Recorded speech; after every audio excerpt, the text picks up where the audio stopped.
नारद बोले, गिरिराज, तुम स्नेहपूर्वक सुनो, मेरी बात सच्ची है, वह झूठ नहीं होगी। हाथ की रेखा ब्रह्मा जी की लिपि है, निश्चय ही वह मिथ्या नहीं हो सकती। आथ शैल प्रवर, इस कन्या को वैसा ही पति मिलेगा, इसमें संशय नहीं।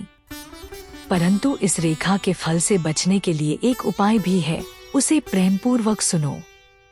उसे करने से तुम्हें सुख मिलेगा। मैंने जैसे वर का निरूपण किया है, वैसे ही भगवान शंकर हैं। वे सर्वसमर्थ हैं और लीला के लिए अनेक रूप धारण करते रहते हैं। ओम नमः शिवाय। उनमें समस्त कुलक्षण सद्गुणों के समान हो जाएंगे। समर्थ पुरुष में कोई दोष भी हो तो वह उसे दुख नहीं देता, असमर्थ के लिए ही वह दुखदायक होता है। इस विषय में सूर्य, अग्नि और गंगा का दृष्टांत सामने रखना चाहिए। इसलिए तुम विवेकपूर्वक अपनी कन्या शिवा को भगवान शिव के हाथ में सौंप दो। भगवान शिव सबके ईश्वर, सेव्य, निर्विकार, सामर्थ्यशाली और अविनाशी हैं। वे जल्दी ही प्रसन्न हो जाते हैं। आथ शिवा को ग्रहण कर लेंगे, इसमें संशय नहीं है। विशेषतः वे तपस्या से वश में हो जाते हैं।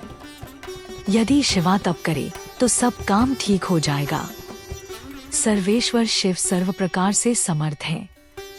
वे इंद्र के वज्र का भी विनाश कर सकते हैं।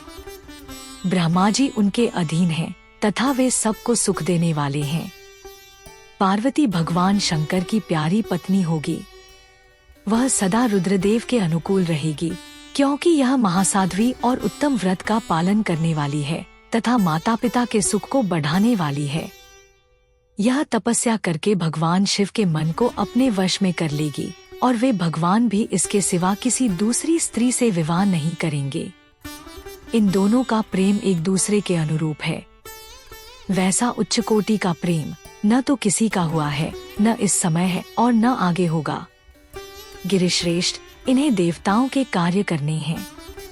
उनके जो काम नष्ट प्राय हो गए हैं, उन सब का इनके द्वारा पुनः उज्जीवन या उद्धार होगा। अद्रिराज, आपकी कन्या को पाकर ही भगवान हर अर्धनारीश्वर होंगे। इन दोनों का पुनः हर्षपूर्वक मिलन होगा। आपकी यह पुत्री अपनी तपस्या के प्रभाव से सर्वेश्वर महेश्वर को संतुष्ट करके उनके शरीर के आधे भाग को अपने अधिकार में कर लेगी, उनका अर्धांग बन जाएगी। गिरिश्रेष्ठ, तुम्हें अपनी यह कन्या भगवान शंकर के सिवा दूसरे किसी को नहीं देनी चाहिए। यह देवताओं का गुप्त रहस्य है, इसे कभी प्रकाशित नहीं करना चाहिए। हिमालय ने कहा, ज्ञानी मुने नारद, मैं आपको एक बात बता रहा हूँ, उसे प्रेमपूर्वक सुनिए और आनंद का अनुभव कीजिए। सुना जाता है, महादेव जी सब प्रकार की आसक्तियों का त्याग करके अपने मन को संयम में रखते हुए नित्य तपस्या करते हैं। देवताओं की भी दृष्टि में नहीं आते। देवऋषि ध्यान मार्ग में स्थित हुए वे भगवान शंभो परब्रह्म में लगाए हुए अपने मन को कैसे हटाएंगे? ध्यान छोड़कर विवाह करने को कैसे उद्यत होंगे? इस विषय में मुझे महान संदेह है। दीपक की लौ के समान प्रकाशमान, अविनाशी, प्रकृति से परे, निर्विकार, निर्गुण, सगुण, निर्विशेष और निर्य जो परब्रह्म है, वही उनका अपना सदाशिव नामक स्वरूप है। अतः वे उसी का सर्वत्र साक्षात्कार करते हैं, किसी बाह्य अनात्म वस्तु पर दृष्टि नहीं डालते। मुने, यहाँ आए हुए किन्नरों के मुख से उनके विषय में नित्य ऐसी ही बात सुनी जाती है। क्या वह बात मिथ्या ही है? विशेषतः यह बात भी सुनने में आती है कि भगवान हर ने पूर्वकाल में सती के समक्ष एक प्रतिज्ञा की थी। उन्होंने कहा था, दक्ष कुमारी प्यारी सती, मैं तुम्हारे सिवा दूसरी किसी स्त्री को अपनी पत्नी बनाने के लिए न वरण करूंगा न ग्रहण। यह मैं तुमसे सत्य कहता हूँ। इस प्रकार सती के साथ उन्होंने पहले ही प्रतिज्ञा कर ली है। अब सती के मर जाने पर वे दूसरी किसी स्त्री को कैसे ग्रहण करेंगे? यह सुनकर तुमने कहा, महामते गिरिराज, इस विषय में तुम्हें चिंता नहीं करनी चाहिए।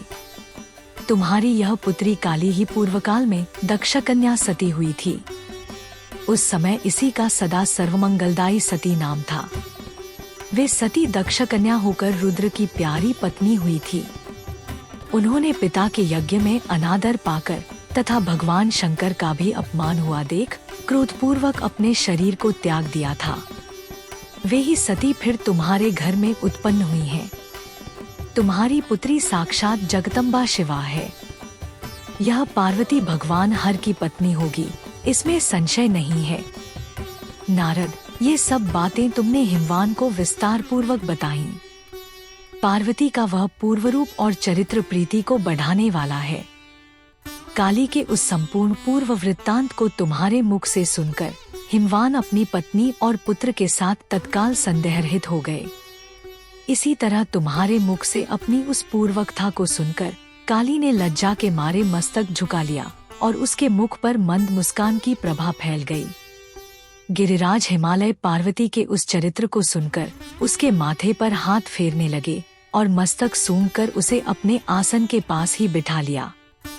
नारद, इसके पश्चात तुम उसी क्षण प्रसन्नता पूर्वक स्वर्गलोक को चले गए और गिरिराज हिमवान भी मन ही मन आनंद से युक्त हो अपने सर्व संपत्तिशाली मनोहर भवन में प्रविष्ट हो गए।